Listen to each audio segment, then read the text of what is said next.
Carmilla es un relato de vampiros del escritor irlandés Joseph Sheridan Le Fanu, publicado originalmente en la revista The Dark Blue y luego en la antología de 1872, En un cristal oscuro. La historia de Carmilla, uno de los primeros detectives paranormales de la literatura, se desarrolla en un olvidado castillo de Estiria, Austria, donde un caballero y su hija brindan hospedaje a dos extrañas mujeres. Las noches silenciosas en el castillo pronto se llenan de murmullos perturbadores, de pies descalzos que vagan por los pasillos oscuros. Laura, la hija del propietario, comienza a tener pesadillas sensuales, aterradoras, donde una mujer etérea y tenebrosa ingresa en su habitación al ocaso para beber su sangre.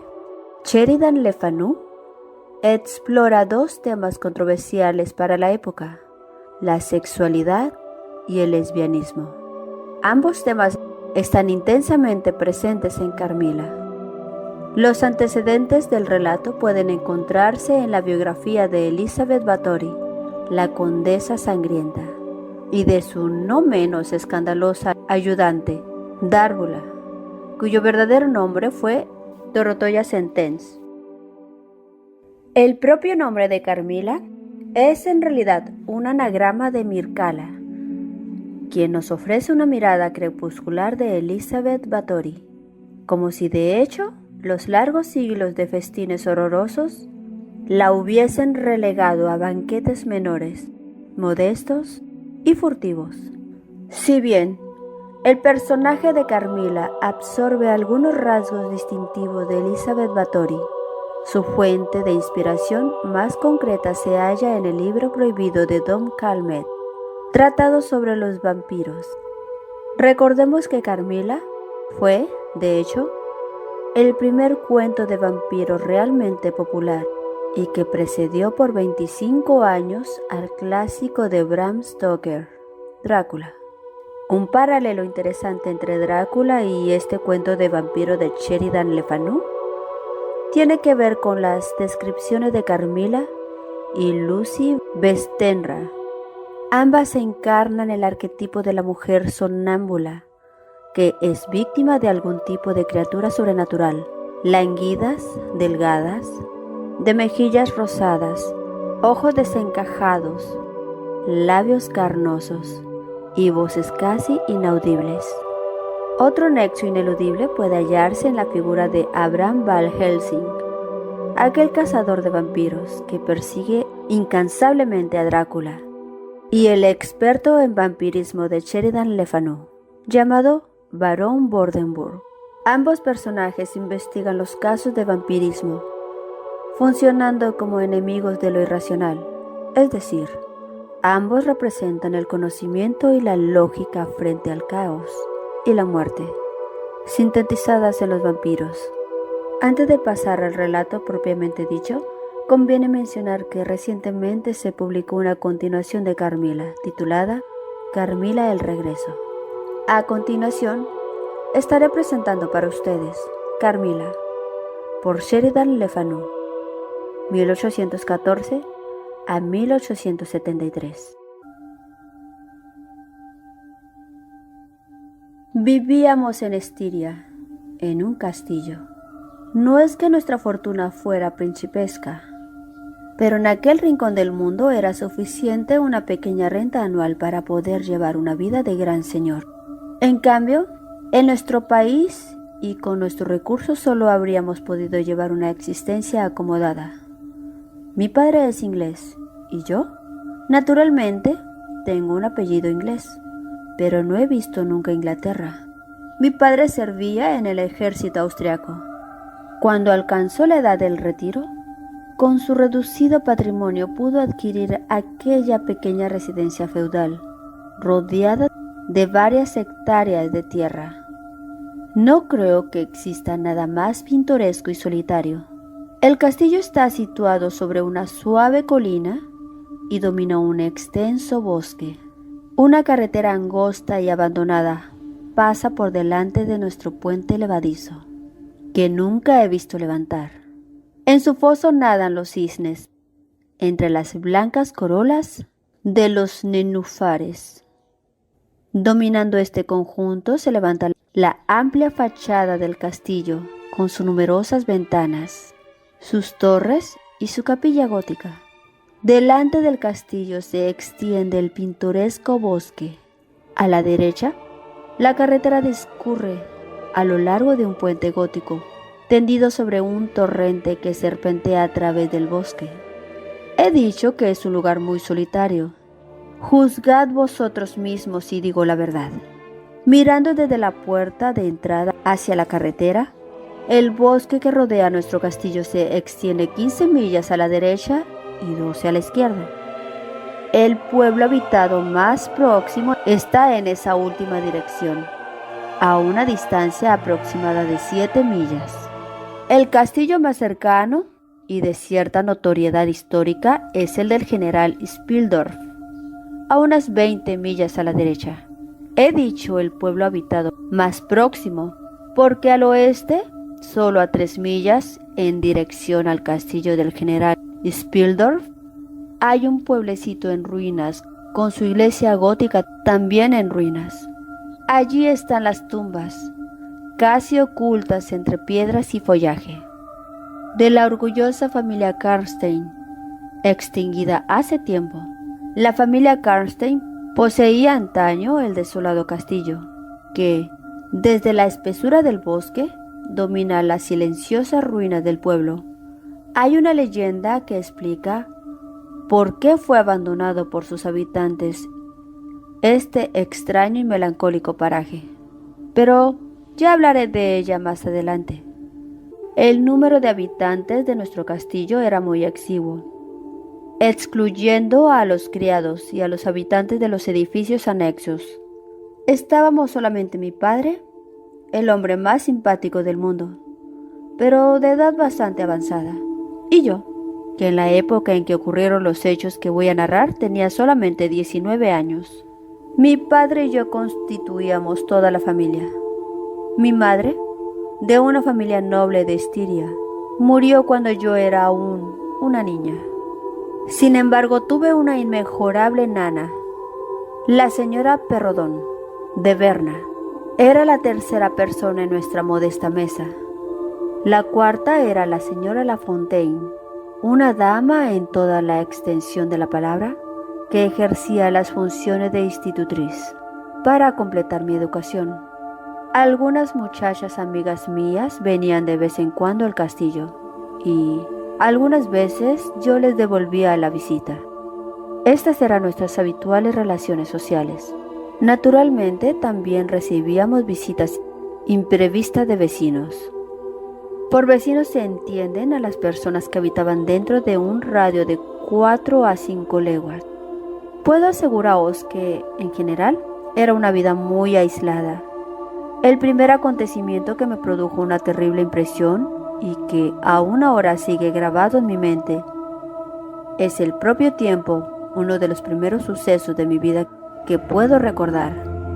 Aquí terminaba la carta. Si bien yo no había conocido a Berta Reinfeld, mis ojos se llenaron de lágrimas.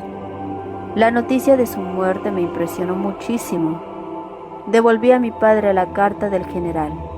El sol se hundía cada vez más en el ocaso y la tarde era dulce y clara, paseando bajo la tibia luz del atardecer. Nos entretuvimos haciendo cábalas sobre el posible sentido de las incoherentes y violentas afirmaciones de aquella carta. En el puente levadizo encontramos a la señora Lafontaine y a la señora Perrodón, que habían salido a admirar el magnífico claro de luna. Frente a nosotros se extendía el prado por el cual nos habíamos paseado. A la izquierda, el camino discurría bajo unos venerables árboles y desaparecía en la espesura del bosque. A la derecha, la carretera pasaba sobre un puente severo y pintoresco a la vez, junto al cual se erguía una torre en ruinas. En el fondo del prado, Una ligera neblina delimitaba el horizonte con un velo trance, y de cuando en cuando se veían brillar las aguas del torrente a la luz de la luna. Decía así: he perdido a mi querida sobrina. La quería como una hija. La he perdido, y solamente ahora lo sé todo. Ha muerto en la paz de la inocencia y en la fe de un futuro bendito. El monstruo que ha traicionado nuestra ciega hospitalidad ha sido el culpable de todo. Creí recibir en mi casa a la inocencia, a la alegría, a una compañía querida para mi Berta. Dios mío, qué loco he sido. Consagraré los días que me quedan de vida a la caza y destrucción del monstruo.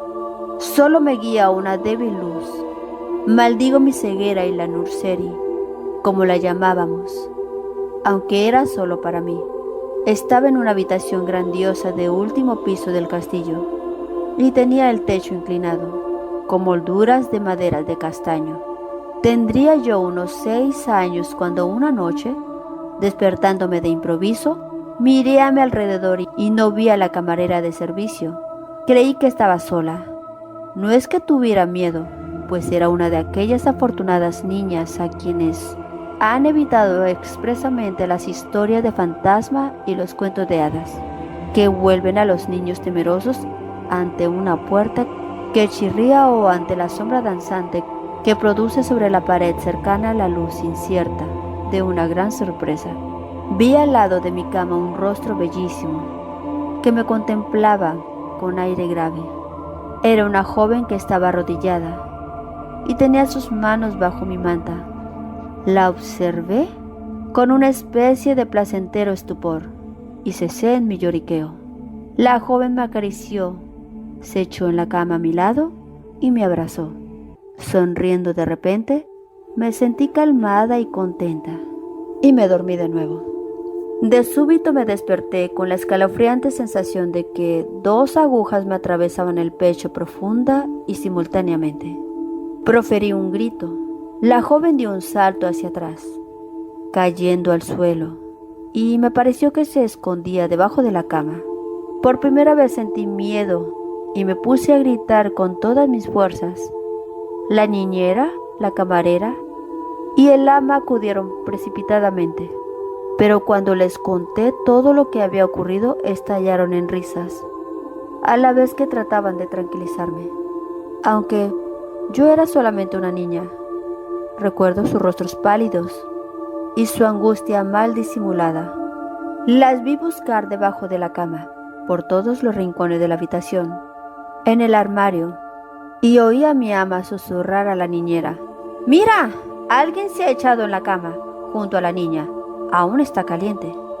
Recuerdo que la camarera me acarició y que las 3 mujeres examinaron mi pecho, en el punto donde yo les dije que había sentido la punzada. Me aseguraron que no se veía ninguna señal.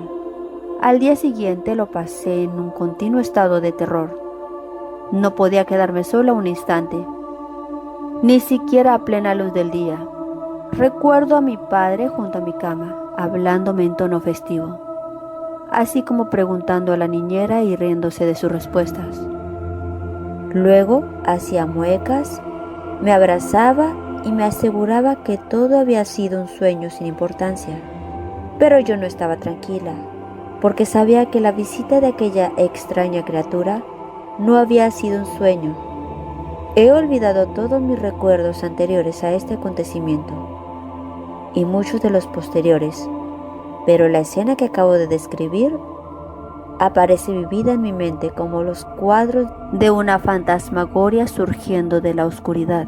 Una tarde de verano, particularmente apacible, mi padre me pidió que le acompañara a dar un paseo por el maravilloso bosque que se extiende ante el castillo.